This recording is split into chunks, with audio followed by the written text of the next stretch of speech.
Morning, members. Despite several empty seats in the chamber because of the LA wildfires, the Democratic State Assembly gaveled into its special legislative session to prepare for incoming President Donald Trump. I'd ask that you keep in mind Governor Newsom called the special session shortly after the election. As fires raged in Southern California, state lawmakers still prioritized their anti-Trump work. They established a committee and set a hearing for the legislation that sets aside $25 million to prepare for legal battles with the incoming administration. I'm here to address this. Democratic Assembly Speaker Robert Rivas didn't want to talk about it afterward. And a lot of people are calling it out. Instead of focusing on LA, you're focusing that Trump might come in power, call out the mistakes that you did, and then sue you for certain things. Hard breaks for the Palisades neighborhood F Trump. How the heck do you want to blame this for Trump? All the people in powerful positions that could have done something about this are Democrats. What are... Oh, wait a second. Climate change. Oh, now it makes sense.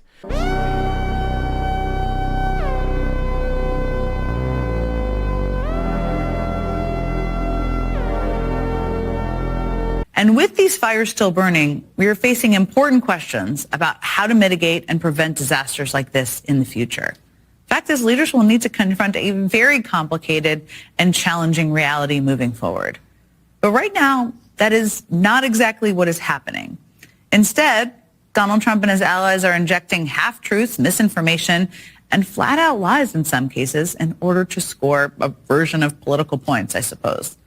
We saw something similar play out just this past October in the aftermath of Hurricanes Helene and Milton, when Trump repeatedly lied about FEMA spending disaster relief funds on migrants, which didn't happen. Also baselessly claiming that the Biden administration was absent and incompetent in delivering aid, despite what elected officials of both parties on the ground said. Those lies were then spread and amplified by the richest man in the world on the social media site that he owns. So I guess none of us should have been shocked this week when Elon Musk posted that the Los Angeles Fire Department prioritized DEI over saving lives and homes. That's an exact quote. I mean, she did say that is the most important thing. I'm super inspired. She took time out of her already busy schedule to tell us about her vision for the department's future, one that includes a 3-year strategic plan to increase diversity. People ask me, well, what number are you looking for? I say, I'm not looking for a number. It's never enough. That appeared to be a disgusting dig at the city's fire chief, Kristen Crowley, who has served in the department for decades, rising through the ranks to become the first female and LGBTQ fire chief in LA's history. Musk also amplified a post this week from conspiracy theorist Alex Jones. Yes, that guy. He's still around. Alex Jones wrote that Los Angeles fires are part of a larger globalist plot to wage economic warfare and deindustrialize the United States before triggering total collapse. I mean, not sure that guy's okay. Musk responded to that post by writing, true. Yes, just to repeat here. That's just the richest man in the world and the best friend of the incoming president confirming to his 200 million followers that he thinks the devastating wildfires are a part of a globalist plot. And so now we're back in this vicious cycle. Okay, let's assume it's a conspiracy theorist. Let's assume it's misinformation.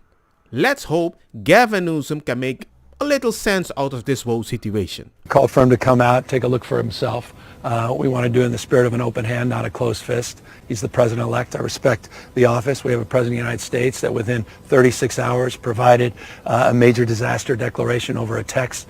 We had support from the president of the United States, Joe Biden, with 100% reimbursement, all the resources you could hope for or imagine, constant communication. I'd like to extend that to the president-elect. I don't know what he's referring to when he talks about the Delta smelt in reservoirs. The reservoirs are completely full. The state reservoirs here in Southern California. That mis and disinformation, I don't think advantages or aids any of us. Responding to Donald Trump's insults, we would spend another month. I'm very familiar with them.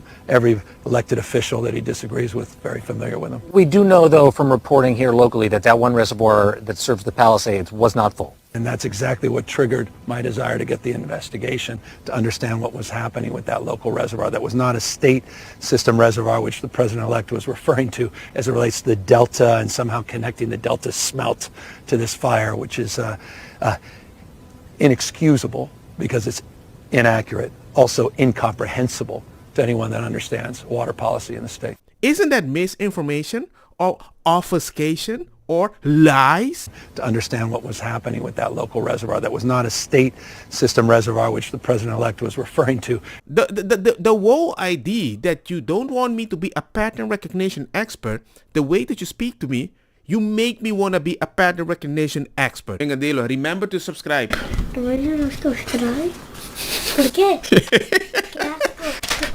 It was my baby, and he died needlessly. His mum Shelley revealing the litany of letdowns as the Palisades fire approached. Guess what didn't work? 911. All the phone lines were down. Rory, who was born blind with cerebral palsy, lived in a self-contained cottage on the property. Embers were raining down. Shelley's hoses ran dry. He said, "Mom, leave me." And no, Mom can leave the kid. And I've got a broken arm. I couldn't lift him. I couldn't move him. When the fire department brought me back, his cottage was burnt to the ground. So she was living in the second biggest city in the country, no water, no help. How does that make any sense? And then we have people making unique ads saying the most dumbest thing, and I'm supposed to be like, nah, I'm not going to call it out. Is she strong enough to do this? Or you couldn't carry my husband out of a fire. Which my response is, he got himself in the wrong place if I have to carry him out of a fire. Interesting that you're in position of helping people. You can say this comment, it's your fault to be in that position. What about the person with cerebral palsy? Go tell that to that mom. You know, I think you're getting a bad rap. I know you're getting a bad rap about these fire hydrants don't have enough water in them. Give me a break. Give me a break. What this is all about is the utilities, understandably. What they did is they cut off power because they're worried about these high tension lines coming down and causing more fires in the wind, right? When they do that, guess what? They shut off the power that controls the ability to pump the water. And so now they're giving in generators here. I mean, this is complicated stuff. They're going to have a lot of demagogues out there trying to take advantage of it. But you're doing the right thing. We're going to get it done, God willing. And I say to the people of Southern California, God bless you. Stay strong. I don't think electricity is controlled by water. And if you have an infrastructure built like that in a place where you have multiple fire, that is one of the dumbest things I've heard in my life. That's like me saying, look, that bulb is on fire. We need to turn off the electricity. And instead of pulling the cable, I pull off the cable of the whole house to turn everything off. But the only thing I can use with water to throw it over here is controlled by electricity. The idea that you just have that knowledge, even if I don't understand the system, I can say your system is very flawed. Many of those families with young children with nowhere to go. And what we know is that this is a matter of current urgency, but this is also something that is going to have an impact for months and years to come. And on that point, I will also make note of the fact that sadly, many insurance companies have canceled insurance for a lot of the families who have been affected and will be affected, which is only going to delay or place an added burden on their ability to recover. And I think that is an important point that must be raised, and hopefully there can be some way to address that issue, because these families, so many of them, otherwise will not have the resources to recover in any meaningful way. And many of them have lost everything. In the midst, however, of all of the trauma that has occurred, we have seen extraordinary acts of heroism. I am hearing countless stories of strangers helping strangers. People who are opening their homes where they are intact. In all honesty, I don't want to hear that. I don't want to hear good people exist when you as a government say you're the better people than the good people that exist. So I want to see accountability of the people you put in power and fire them if they didn't do a job. I want you to make the insurance accountable because they said they're going to insure something in a place where there's multiple fire. Be like, hey man, next time we're going to build the houses waterproof, something different. Angelinos, we're still going through it. And to any of you and all of you that have experienced a loss, the grief, the anger, the just utter shock, I've seen the devastation. It is unbelievable the amount of loss that people have experienced. But we have to get through this crisis, and I know that we will. I was at the Silmar command post today, and I saw the work of our first responders and how they've been able to defeat the fires in certain areas. We know we still have much more to go, and we know the winds are going to kick up again. But we got to stick together. We got to stand strong. And then we have to rebuild our city. We're the nation's second largest city, one of the greatest cities in the world. And we stay together, and we will rebuild an amazing city. So thank you, Angelenos. And my thoughts and prayers are out to all of you that are going through unbelievable loss and pain today. We will get through. Then again, all I want to say is, why are you smiling so much? Because when you just came from Ghana and you saw the fire, you weren't smiling that much. By the way, to get that position, she also promised she would never leave the country. And when she left to Ghana, she came back to a burnt country. But in all seriousness, let's stop with the blame game. You have the fire chief that couldn't find water. You got the mayor to try to put people together so they can find water. But let's point in the direction of the person that was responsible for the water with a salary of $750 a year to make sure there is enough water in California that keeps burning almost every year over and over.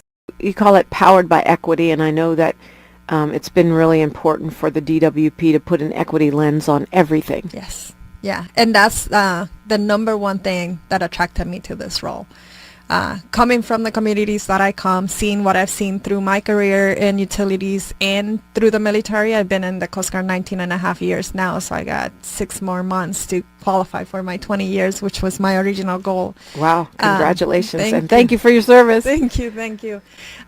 It's important to me that everything we do, it's with an equity lens and social justice and making sure that we right the wrongs that we've done in the past from an infrastructure perspective, and that we involve the community in that process. And this utility is serious about it, is authentic about it. And so I'm just super excited to be part of that movement. So the issue, ladies and gentlemen, is management. The management sucks. This was supposed to be the water to put out the Palisades fire. This is the Santa Ynez Reservoir. It's the water supply basically for the Palisades. When they first started fighting the Palisades fire, they ran out of water extremely quickly. Wednesday, 3 a.m., they were basically out. And there's been a lot of talk on why this happened. So how long has this reservoir been empty for? Since February of last year. There was no communication from the Department of Water and Power to LAFD that there was a water supply issue. The firefighters, when they started fighting the fires, no one informed them that the reservoir was empty. This reservoir holds 117 million gallons of water. The fire department was using a water supply from 3 backup tanks, each one only holding 1 million gallons of water. They say it's closed for maintenance to repair the lid that's on top of it. I don't know a lot about reservoir maintenance, but there's literally no construction materials or vehicles anywhere in sight. Also, with a reservoir like this, you can refill it or start to refill it. So another question is, if they saw the Santa Ana winds were coming and we have this remarkably dry wet season, why was there no attempt to start refilling it back up? I know I threw a lot out there, but I think we need some answers, guys. If I don't want to have a baby, but I've been having sex with my wife without a condom since last February, am I being accountable? I'll say it out loud. They have no intention of putting out these fires. All these people are focused on pronouns and fish you can't eat and, scrubbing white people from the fire department. DEI, as Elon Musk said, can actually mean DIE. In the events like this, you sort of look, well, is it on purpose? I can make all kinds of horrible theories up in my head, conspiracy theories and everything else, but it just seemed a little convenient that there was no water and and that the wind conditions were right and that there are people ready and willing and able to start fires. And are they commissioned to do so, or are they just acting on their own volition? I don't know. That's a conspiracy theorist playing it all out on TV and nobody questioning him. They're not a pattern recognition expert. You're making them a pattern recognition expert because what's happening makes no sense. Don't get me wrong, ako sa kita bong puta fire na mi blonde kush hash purple skunk criollo colombici jam jam turlo keta verdeta welcome.